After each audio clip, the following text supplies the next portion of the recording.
क्यों? विज्ञान अगर पढ़े होते ना तो आपको पता होता। न्यूटन का एक लॉ है। लॉ क्या है साहब? कि किसी चीज को जितना दबाइएगा उसका अपोजिट फोर्स उतना ऊपर होकर के आएगा। करोड़ों रुपया खर्च किया इसने, करोड़ों, यह साबित करने के लिए कि राहुल गांधी पप्पू है।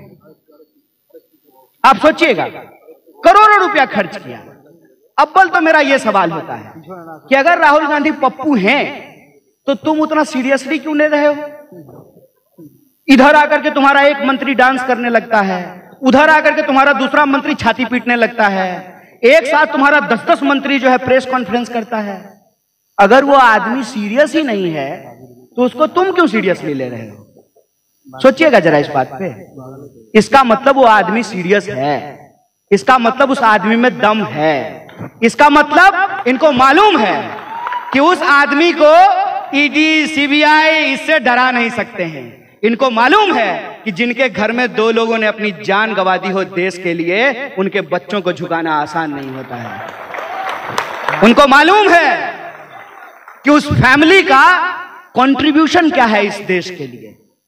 उस फैमिली के कंट्रीब्यूशन को कम करने के लिए ही इन्होंने परिवारवाद का शगुफा छोड़ा है।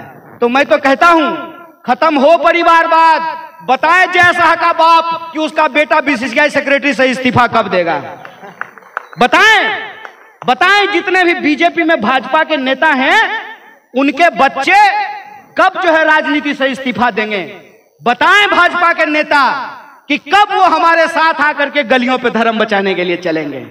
होशियारी खेल कर रहे हैं। हम जो गरीब के बच्चे हैं वो बचाएंगे धर्म, और ये जाएंगे लंदन और वहां बनाएंगे रील। ये नहीं चलने वाला है, ये नहीं चलेगा। बताओ कि इस देश के भीतर आम लोगों के लिए आपने क्या किया है। ये मत गिनाओ कि मेडल लाया है कोई और, अब फोटो आप खिंचवा रहे हैं। चंद्रयान भेजा है कोई और, पोस्टर आप लगवा रहे हैं। ये नहीं होगा।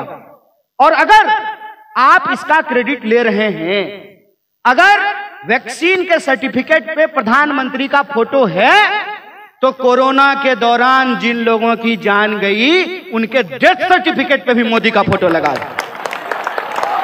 फोटो। अगर चंद्रयान पर जाना, चंद्रयान का जाना, चांद पे पहुंचना मोदी जी को क्रेडिट है, तो वो जो नंगी महिला मणिपुर में घुमाई गई वो भी मोदी जी का क्रेडिट है।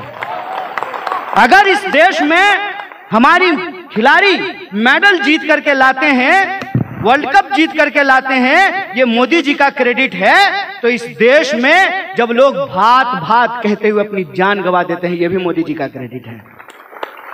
ये नहीं होगा। अच्छा तुम्हारा, खराब किसी और का, ये खेल नहीं चलेगा। और सबसे जरूरी बात कि जो आरोप आप अपोजिशन पे लगाते हैं, उस आरोप का जवाब आपके पास क्या है। मेरे बारे में भी बोलते हैं, व्हाट्सएप पे मैसेज भेजते हैं कि टुकड़े टुकड़े गैंग का सरगना है, तो ताल ठोक करके कहते हैं, रे टुकड़े टुकड़े गैंग का अगर हम सरगना हैं तो तुम क्या कर रहे हो? भाजिया बेच रहे हो? बोलो क्या कर रहे हो? कौन है देश का गृह मंत्री? जय शाह का पिताजी? किसकी सरकार है देश में? बीजेपी की। क्या दावा कर रहे हैं कि अब की बार 400 पार कर लेंगे। तो क्यों नहीं कुछ कर रहे हो? क्योंकि तुम झूठे हो। तुम्हारे पास झूठ की ताकत है, हमारे पास सच की ताकत है। हमारा इतिहास इस देश के लिए जान गंवाने का इतिहास है, और तुम्हारा इतिहास इस देश के खिलाफ अपना ईमान बेचने का इतिहास है। इस बात को याद रखना। और तुम्हारी तमाम कोशिशों के बावजूद सच्चाई सामने आ जाएगी। लोगों को यह पता चलने लगेगा कि आपने किस तरीके से इस देश के लोगों को ठगा है। मुझे एक साथी ने कहा कि क्या आपको लगता है भाजपा के राज में विकास नहीं हो रहा है? हम बोले हो रहा है। कौन बोला नहीं हो रहा है? 50 रुपए का पेट्रोल 100 रुपए में मिल रहा है। बताइए विकास हुआ कि नहीं हुआ? 450 का सिलेंडर 1200 में मिल रहा है। विकास हुआ कि नहीं हुआ? 45 साल में सबसे ज्यादा बेरोजगारी हो गई। विकास हुआ कि नहीं हुआ? यह है आम लोगों का सवाल, यह है इस देश के नौजवानों का सवाल कि हर साल लगभग 5.5 लाख इंजीनियर होते हैं और 1.5 लाख लोगों को भी नौकरी नहीं मिलती है।